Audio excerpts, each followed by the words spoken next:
Hey everyone, Alicia here with day one of the challenge. So today's challenge was to talk about an experience with a childhood teacher. So one that impacted in your life. And I actually have two that I'm going to talk about today because they're both still people that I think about today. And so that's what the challenge says to do. So the other thing is, right, so this is a exercise. This whole challenge is about exposing our truth. So I've chosen to do a video for this one because there was just too much to write, right? There was just too much, and but video is not comfortable for me. So I will do my very best to not talk 100 times 100 miles a minute. And I do have notes. So if you see me looking to the side, that's what's happening, because there's just so much good stuff, because I had such an amazing teacher that had an impact on my life. And so teachers are amazing. I have friends that are principals and teachers, and oh my goodness, it's just what they, do for our children is really, really unbelievable. So thank you to everyone out there in the education system who is taking care of our next generation. Okay, so my first teacher is, her name was Miss Blair, and she was my 7th grade life science teacher. And for those of you that don't know this about me, I used to be a wildlife biologist. So before I became a coach and intuitive and help people in a service sort of way, I contributed to animals. And so my whole life, I always knew that I wanted to do something with animals, right? So when you're real little, it's kind of like a vet, because that's the only sort of reference that you have. And but I always knew there was like this picture in my mind of like, no, it's something else. And no one in my family did that sort of thing. I come from a family of carpenters. And so I remember when I walked into my 7th grade science class, on the cover of our book is a lady hanging off of the side of a cliff studying eagle nestlings. So eagles, right? So studying the eggs. And at that time, she was studying the effects of DDT on eagle eggs and that sort of thing. And I was like, oh my God, that's it.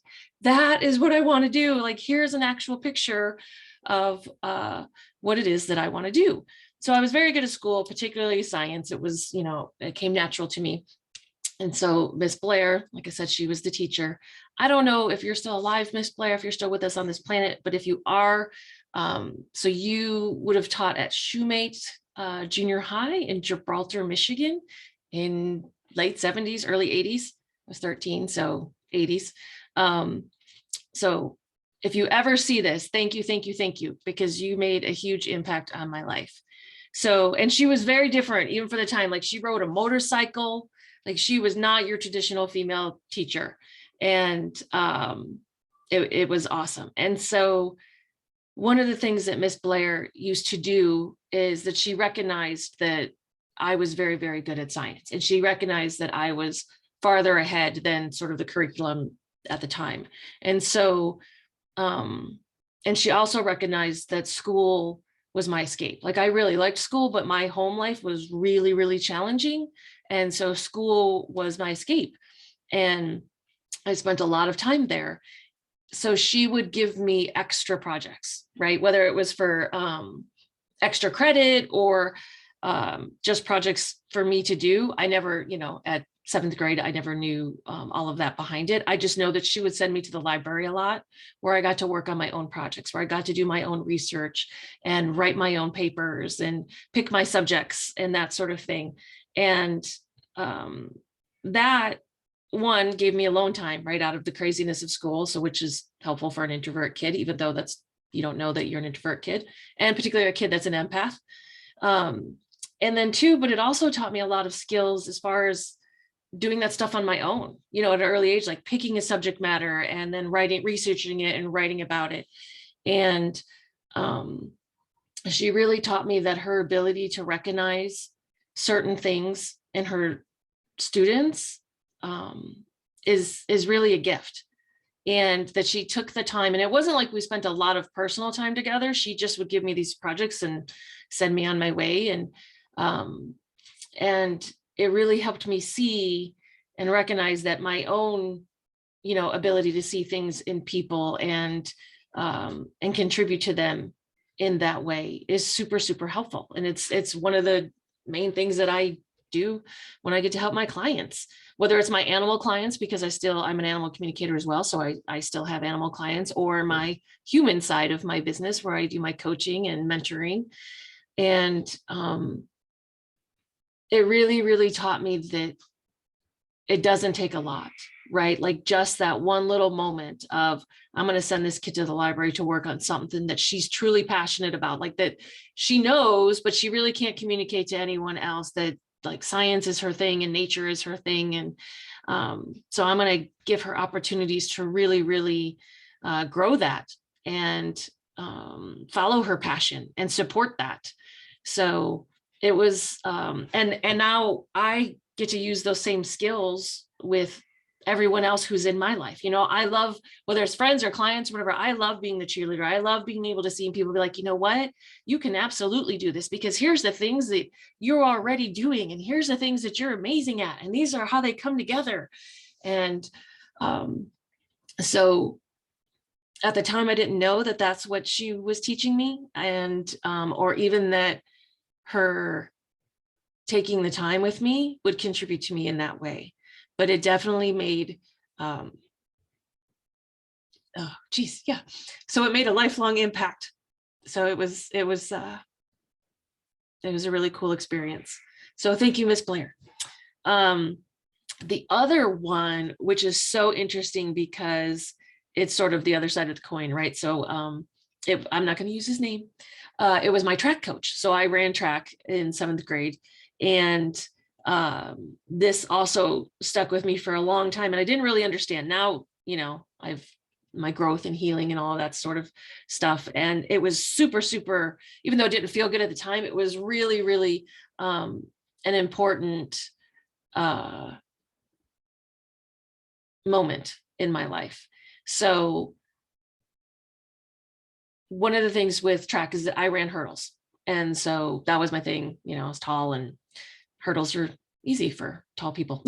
So one of the other, what are they called? Events in track was the 2 mile, right? So you had those guys, those long ones, right? Those cross country runners. And for our school, the girl that ran the 2 mile, her name was Jody. And man, she was a trooper. We were not like the best track team by any means. And I used to just, look at Jody and be amazed and inspired, because she never quit.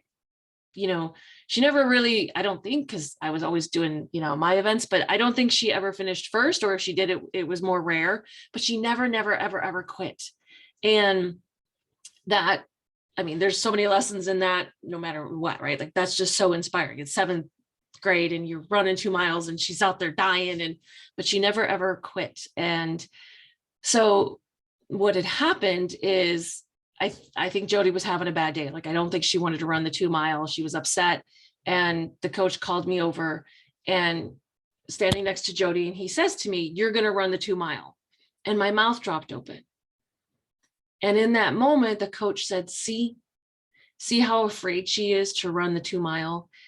See why you have to do it, because you're good at it. See, and everyone else on the team is afraid to. Now, here's the thing that the coach didn't know. My mouth dropped open because I couldn't believe that he thought I could do it. Like, I was excited to be able to see if I could run the 2 miles. That's why my mouth dropped open, because I was like, really, you're picking me? But he used it in another way.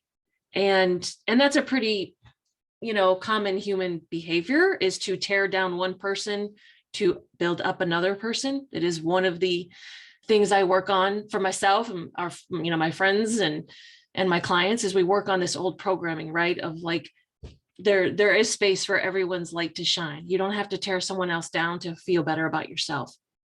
Now, this coach, he's not bad or wrong. He was doing what he thought he needed to do in the moment to help one of, the kids that was on his team. And that's okay. But it's one of the things that stuck with me for years, because I was like, I would have done it. I would have done anything for him. And in that moment, something that was a place of me getting picked and someone believing in me was actually used in a negative context, right? It was used as against me, I guess, sort of. And I used to think about it for years because I couldn't understand. I was like, I would have done anything. Why would he say that? And what I came to, the awareness, was that it really didn't have anything to do with me. I happened to be the closest kid that was, walking by. He was trying to find some way to inspire Jody, and I happened to be the closest. And so it really didn't have anything to do with me. It didn't have anything to do with whether or not he believed I could do it, or that it didn't mean he wasn't picking me. It didn't mean that, I couldn't be an inspiration to others. It didn't mean any of those things. And so it wasn't personal. And once I saw that, like once I had that awareness where I was like, you know what, everyone's doing the best that they can. And it didn't have anything to do with me. And the upside is it really inspired Jody. Like, she got out there and ran. Now, as an adult, right, I can appreciate, like, look, if something about me gets to be a catalyst and it inspires you, even if it's something that my transformation isn't pretty or doesn't feel good, but if it helps someone else, heck yeah, I'm all for that. At 13, it was a little harder to understand. So, but I wouldn't trade it. You know what I mean? I wouldn't not have that experience. So it was really interesting that this challenge was to talk about a teacher that had an impact on you. And one, right, like one, Miss Blair, she automatically looks like super positive and all that kind of stuff. And then you look at the coach and that, and it's like, some people can see that as a negative situation, but the truth is it wasn't, because it taught me some really helpful life lessons as well. Like, it's not personal, and everyone, we all see the world through our filters. And that's one of the things I get to help people with, is we start to look at those filters and we remove them as we heal and grow. And then we have less filters and our world clears up. And, those kind of old programming and that old trauma is not driving the car anymore of the life that we're trying to create. So this was really cool, because these are particularly the one with the coach. Some people I may have shared about, the life science thing. And when I finally got to see what it was, right, here's a picture of what was in my head. But I don't know if I've ever talked about the other one. So this challenge is super, super amazing. And it really helped me look back at those experiences, as well as look, sort of acknowledge the transformation that has happened. It's like, oh yeah, I remember when I had that awareness, and I don't even think about that anymore. But kind of, I don't think I ever really acknowledged those things that happen, like when you have those transformative moments. So this really contributed to me in a way that I got to go back and honor everyone in those situations. So super excited. I don't know what day 2 is yet. I haven't looked ahead, so we shall see. For those of you that are joining me in this, can't wait to see what is happening for you as well. All right, thanks so much.